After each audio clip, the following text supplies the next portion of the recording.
Hello, Assalamu alaikum students. This is your teacher Azkabat, and I come up with the new topic for Olevels and IGCSE business studies. And the topic is enterprise and the entrepreneurship. So, in this particular video, we are going to discuss about the main characteristics, or you can say that the characteristics of the successful entrepreneurs. And after that, we will be going to discuss about the business plan and government support and different methods to measure the size of the business. And it is presented by Miss Askabat. Okay, so our first topic is um, we basically saw that there are a lot of entrepreneurs around us, but the main thing is that what type of main characteristics of successful entrepreneurs. So there are a lot of characteristics of successful entrepreneurs, but if you see that in your book, you will see many. But in this video, I'm going to discuss about the 6 characteristics of successful entrepreneurs. Because if you see that we have different businessmen, but for example, if there are 100 numbers of entrepreneurs, but only maybe 10 or maybe 5 entrepreneurs would successful. And the reason is very simple, because maybe the rest of the entrepreneurs don't have these characteristics, and the successful entrepreneurs maybe these have these characteristics, so that's why they get successful. So the first characteristic which is very important to being a successful entrepreneur is innovative. It means that your entrepreneurs have to bring different new ideas and solutions to the market. For example, if you see that Elon Musk with Tesla and SpaceX, so Elon Musk will come up with the unique ideas which is not discovered by anyone else. So that's why, because of innovation, Elon Musk is a successful entrepreneur today. And the second characteristics would be risk taker. So we know that as a businessman, you are going to invest a lot of money into new business, and for that, of course, you have to be the risk taker. If you are not, so it means that you will not going to take a risk to invest a lot of money in a business in which basically you are also not sure that whether you will be successful or not. So that's why risk taker is the great ability, and every successful entrepreneur should, like, have this characteristics. So most of the time, the successful entrepreneurs, they are willing to take calculated risk. For instance, Jeff Bezos took a significant risk by starting Amazon as an online bookstore.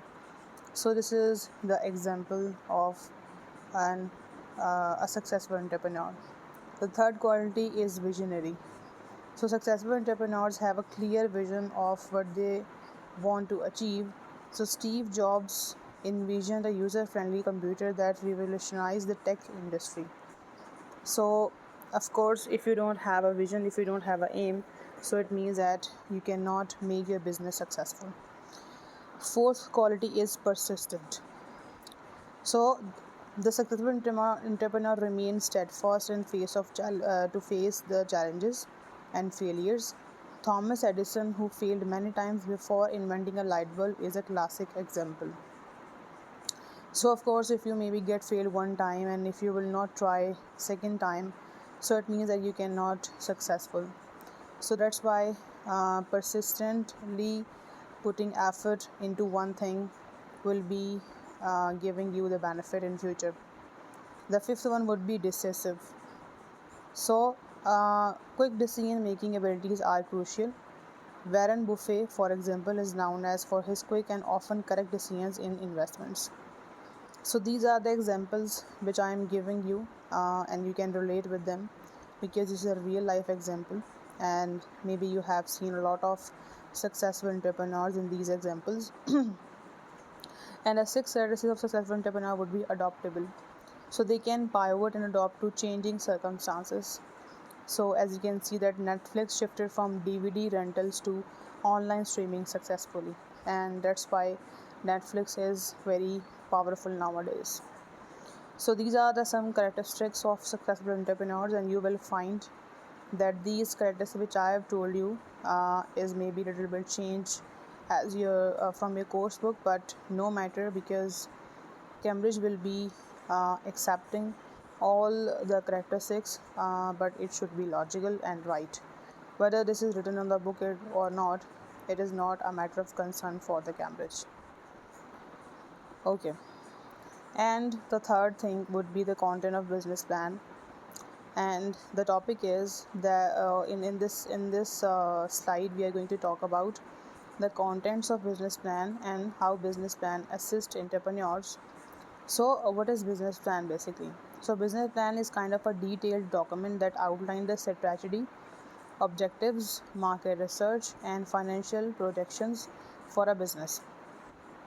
So business plan is very crucial, and it is very crucial to make whenever you are going to start a new business. So you have to prepare this business plan, because these business plan will be helping you in different ways.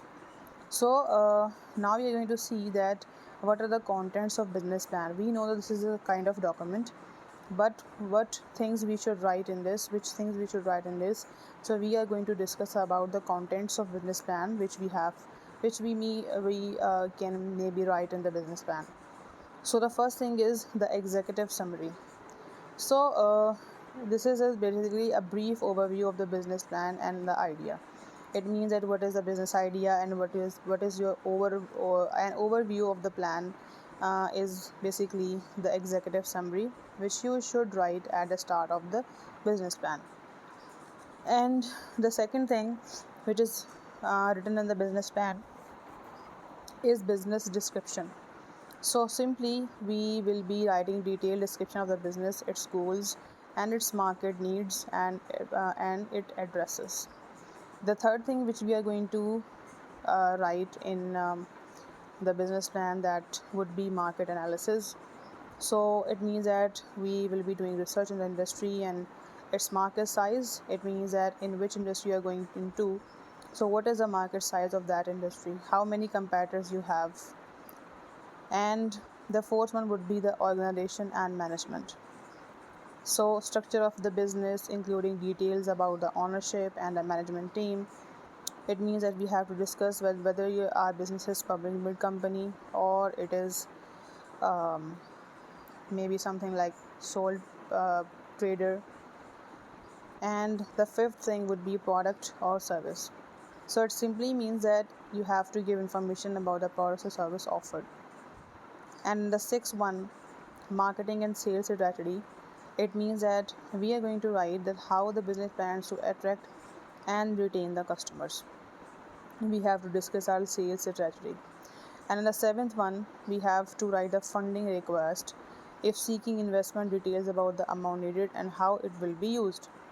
So if maybe you know that we can prepare this business plan, and after preparing it, we can use it to have a loan. We can say that we can borrow loan from, like, for after presenting this business plan to our managers, the bank managers, because bank managers will be assessing our future plans and our future success by having a look on our business plan. That's why. And eighth one would be the financial projections. It means that we will be projecting our revenue, profit and loss statement, and cash flow analysis, and other final accounts. It means that our balance sheet or something like that. So these are the contents of the business plan. Now we are going to see that how business plan assists the entrepreneurs. So first thing is that it will be clarify vision. It means that it helps to define and clarify the business vision and strategy. The second thing, business plan will be assisting entrepreneurs for attract investors. So a well prepared plan can attract potential investors or lenders. Third one would be the guides operations. It means that it is provide a roadmap for business operations and helps in setting milestones. And the fourth one would be identifies risk, helps in identifying potential risk and developing strategies to mitigate them. Of course, because if you already made up the business plan and you have written You did market analysis, you did research, market size, and the actions of your competitors. So it means that you can easily cope with them, and you can identify that what would be the risk for your business, and you have to face challenges in the future. These all these things you will be assessing before starting a business. So in this way, business plan will be assisting the entrepreneurs. After that, we are going to see that why and how government support business startups. um, so government support startups to stimulate the economic growth, create jobs, or encourage innovation. Support mechanisms. So how the government would support the business? So first of all, the government can give grants. So financial aid that does not need to be repaid. For example, the Small Business Innovation Research Program in the US. This is the example, and in this matter, government has given the money to these company. The number two, training schemes. So programs to develop entrepreneurial skills. The UK's Enterprise Allowance Scheme provides mentoring and weekly allowance. And the third thing would be tax incentives. So it means that there is a tax reduction or credit for startups. For example, Australia's R&D tax incentive. And the fourth one is incubators and accelerators. So provide resources and mentorship. So Y Combinator in the US is a well-known example. So these are the ways that how the government is supporting the businesses. And the fifth one is infrastructure support. It means that offering shared working spaces and technology parks. India's Startup India initiative provides infrastructure support. So in these way, governments would support the businesses because government want to stimulate the economic growth, want to create a job and encourage the innovation, so that they can grow economically. After that, we have the methods and problems of measuring business size. So we always curious that what is the business size, and we want to measure the business size, much business, how much large business is, how large the business is. So we have different ways, different methods of measuring business size. So we have the first method, which is number of people employed.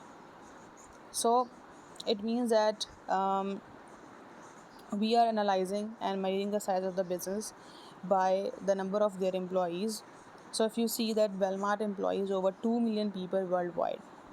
So by measuring, like using this way to measure the size, would be giving us the advantage that it is easy to measure, understand, and its limitation is that it does not account for capital intensive industries where fewer employees can generate higher revenue. And the second way of measuring the business size is value of output. So if you see that Apple's value of output is high due to its expensive products. So advantage of using this way to measure the size would be that it would reflect the business market power and production capacity. But however, high value of output does not necessarily means that high profitability. And the last one would be the capital employed. So heavy industries like steel manufacturing require significant capital investment. So it indicates the scale of operations and investment, but however, business with lower capital but higher profitability may be underestimated. So these are the ways of measuring business size, but they also have some limitations. So now we are going to see the limitations of measuring business size. So if we measure the business size by counting the number of people employed, so this method may not be relevant for highly automated industries. The value of output. This can be misstating industries with high turnover but low profit margins.